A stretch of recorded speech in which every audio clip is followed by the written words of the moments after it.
Ang lulutuin natin ngayon ay sopas. Wow! Mantika lang. Punahin lang natin ito sibuyas, bawang.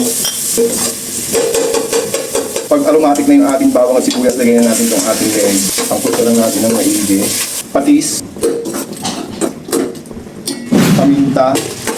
Oh shit! Oh shit! Pag nasampot siya na natin siya ng maigi at medyo brown na yung ating pwede na natin ilagay itong ating hotdog. Tapos lagay na natin itong ating noodles.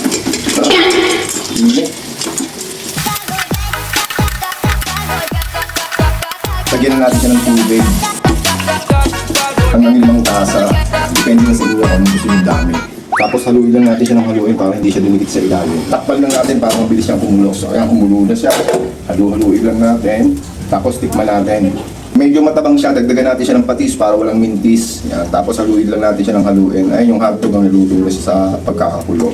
Tapos lagyan natin siya ng asukal para medyo mabalance yung alat niya. Pwede na natin ilagay yung ating carrots. Tapos lagay na rin natin yung ating pechay bagyo. Yan. Maganda yung may gulay yung ating sopas para masustansya. Tapos lagyan na natin siya ng gatas.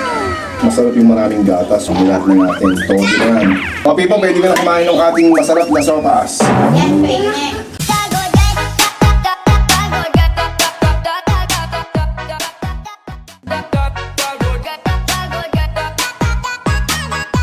Dalawang beses na yan! Perfect bite, Pipo. The perfect bite. Pogi ko!